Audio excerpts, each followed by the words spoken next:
Peradaban pra-Islam Cina dan India. Peradaban Cina sebelum masa keislaman. Sejarah Tiongkok awalnya dimulai sejak dinasti Shang pada tahun 1750 sampai 1045 sebelum Masehi. Terbukti dari bukti sejarah yakni cangkang kura-kura yang bertuliskan aksara Tionghoa dari dinasti Shang. Nah, sedangkan perkembangan budaya, sastra, filsafat Tiongkok itu terjadi pada saat dinasti Zhou, yakni pada tahun 1066 sampai 221 sebelum Masehi. Wah, dinasti ini emang paling lama berkuasa. Contoh sastra yang berkembang yakni aksara Tionghoa yang mulai berkembang pada masa dinasti Zhou. Tapi pada akhirnya dinasti Zhou ini terpecah menjadi beberapa negara karena disebabkan oleh perang. Pada tahun 221 sebelum Masehi, Qin Shi Huang menyatukan berbagai kerajaan dan mendirikan kekaisaran pertama di Tiongkok. Kaisar Tiongkok memiliki kendali langsung terhadap wilayah yang luas.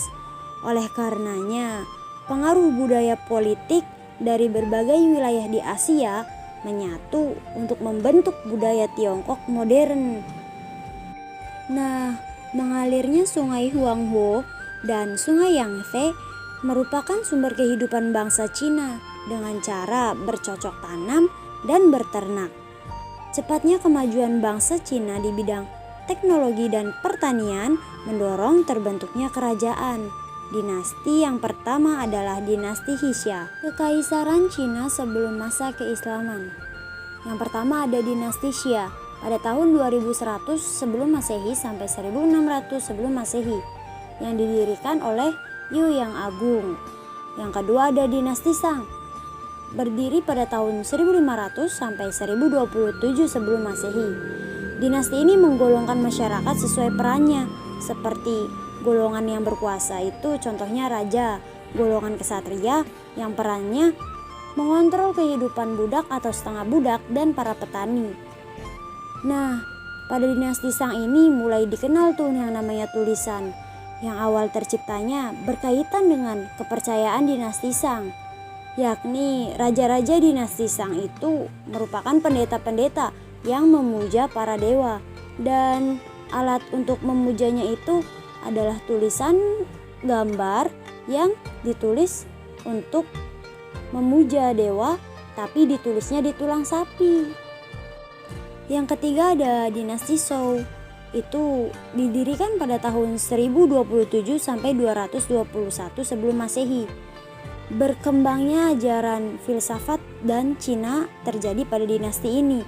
Contohnya ada Konfusianisme yang inti ajarannya yakni pemerintahan harus bersifat humanis, Taoisme, hubungan antara manusia dan sang pencipta, Mohisme, menganjurkan kesederhanaan, hidup seperti para pertapa, Sofisme, sistematika logika yang disusun dalam bentuk cara diskusi yang teratur, individualisme yakni pemikiran yang egosentris, dan legalisme adalah ajaran yang menuruti undang-undang dan hukum. Oleh karenanya disebut legal. Tapi pada akhirnya dinasti ini terjadi lagi perpecahan, lalu dipegang atau disatukan oleh Qin Shi Huang yang akhirnya mendirikan dinasti Qin pada tahun 221 sebelum Masehi sampai 206 sebelum Masehi. Nah, Qin Shi Huang ini menyatukan perpecahan. Nah, terbentuknya konsep pemerintahan terpusat terjadi pada dinasti Qin. Penyatuan undang-undang, diterapkannya bahasa tertulis, satuan pengukuran, dan mata uang. Tapi pada akhirnya terjadi lagi pemberontakan, diganti dengan dinasti Han pada tahun 206 sampai 220 sebelum Masehi. Nah, oleh Liu Bang itu tata tertib ditegakkan. Liu Bang adalah seseorang yang mendirikan dinasti Han. Lalu ada zaman tiga negara pada tahun 220 sampai 280 yakni zaman keemasan Cina. Pada zaman ini popularitas roman sejarah kisah tiga negara yang telah beradaptasi dalam berbagai format oleh berbagai negara. Sesudahnya ada dinasti Jin yang biasa dikenal sebagai 16 negara pada tahun 280 sampai 420. Di bagian utara Tiongkok terpecah menjadi negara-negara kecil yang membentuk satu era turbulen yang dikenal dengan zaman 16 negara. Pada akhirnya perang lagi. Lalu dilanjut dengan dinasti Wei Utara dan Ji Selatan pada tahun 420 sampai 589. Zaman ini terkenal dengan zaman kegelapan Cina. Tapi pada zaman ini penyebaran agama Buddha dan Taoisme itu tersebar. Dilanjut dengan dinasti Sui. Dinasti Sui berdiri pada tahun 589 sampai 618. Nah, dinasti-dinasti sebelumnya itu disatukan oleh dinasti ini, yakni dinasti Wei dan Ji itu disatukan oleh dinasti Sui yang ditandai dengan pembangunan terusan besar Tiongkok dan pembentukan banyak lembaga pemerintahan yang nanti diadopsi oleh dinasti Tang. Oke, kita lanjut ke negara India. Peradaban India sebelum masa keislaman. Kondisi umum negara India pada tahun 6000 sampai 5000 sebelum Masehi, yakni datang bangsa Dravida dari Asia Barat ke India dengan membawa kepercayaan terhadap Tuhan secara abstrak. Nah, pada abad ke-6 sebelum Masehi, bangsa Arya datang menguasai India Utara dengan membawa kepercayaan adanya Tuhan secara nyata. Dasar kepercayaannya yakni syirik, yang mana kepercayaannya berkembang menjadi agama Brahmana Hindu yang melahirkan kasta-kasta. Pada tahun 599 sebelum Masehi, lahir Mahavir yang menjadi pelopor agama Jain. Dasar agama ini yakni pertapaan dan meninggalkan kemewahan. Pada tahun 577 sebelum Masehi, lahir lagi Gautama Buddha yang menjadi pelopor agama Buddha. Nah, peradaban India ini sering disebut dengan peradaban Sungai Indus karena dialiri oleh 5 anak sungai yang terkenal dengan sebutan Punjab. Lalu, pasca kedatangan bangsa Arya ini, proses asimilasi budaya di India berkembang dengan pesat, termasuk munculnya agama Hindu di India. Nah, kalau awal kedatangan bangsa Arya di India itu kedatangan bangsa Arya bareng langsung dengan berkembangnya kerajaan-kerajaan bangsa Arya. Dalam beberapa berita, peperangan Raja Persia menaklukkan Punjab dan Sind pada tahun 516 sebelum Masehi.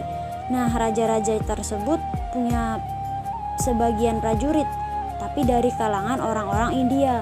Sedangkan kita tahu bahwa bangsa Arya itu berasal dari Asia Barat. Lalu pengaruh bangsa Arya ke India. Budaya yang dihasilkan oleh percampuran antara bangsa Arya dan Dravida. Lalu bahasa Sanskerta dan upacara keagamaan. Berkembangnya agama Hindu-Buddha, eksistensi kasta sebagai pembagian kelas masyarakat di India. Pembahasan selanjutnya adalah agama-agama India pra-Islam. Yang pertama adalah agama primitif atau prehistori. Kedua, agama bangsa Dravida. Ketiga, ada periode Veda, yakni pada tahun 1500 sampai 800 sebelum Masehi. Isi kitab Veda itu isinya pujian-pujian untuk para dewa yang ditulis memakai bahasa Sanskerta. Lalu ada periode epos Brahmani pada tahun 800 sampai 500 sebelum Masehi. Disebut Brahmani karena pemuka agama Hindu masa tersebut disebut dengan Brahmana atau pendeta.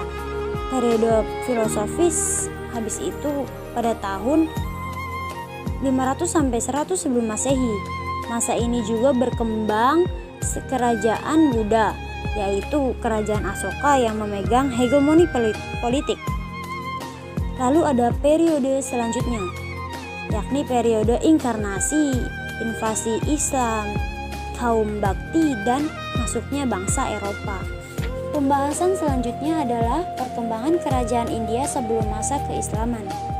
Yang pertama ada Kerajaan Maurya pada tahun 327 Masehi, dan pada perkembangannya kerajaan ini dipimpin oleh Asoka yang pada awalnya beragama Buddha, dan agama tersebut jadi dasar pemerintahannya. Yang kedua ada Kerajaan Gupta pada tahun 320 sampai 330. Nah, pada masa ini kerajaan itu begitu makmur dan sejahtera. Gedung-gedung indah didirikan, perdagangan pelayaran makin maju, kesenian dan ilmu pengetahuan makin pesat, kesastraan maju, dan kondisi sosial tidak terlepas dari sistem agama Hindu yang membagi masyarakat dalam 4 kasta.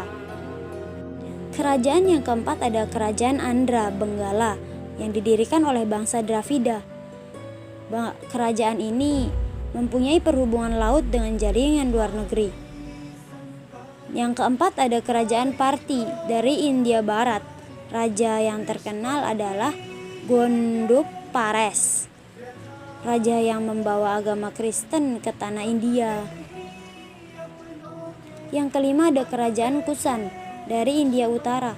Di antara raja-raja keturunannya ada yang bernama Vadushiva, yakni pada tahun 182 sampai 220 ialah raja penghabisan yang masih dapat memegang persatuan dalam kerajaannya.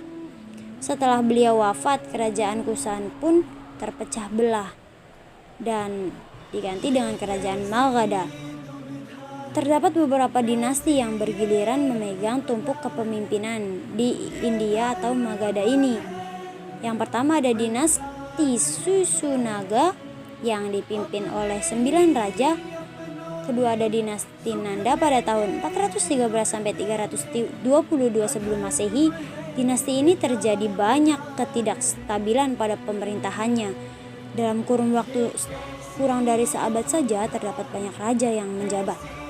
Lalu berhasil dikudeta oleh Chandragupta dari Maurya. Dan akhirnya Chandragupta membangun dinasti yang dinamakan dinasti Maurya. Seperti halnya daerah-daerah timur lain, pasca ekspansi bangsa barat adalah kemunculan budaya Helenisme, yakni perpaduan budaya timur dengan budaya barat.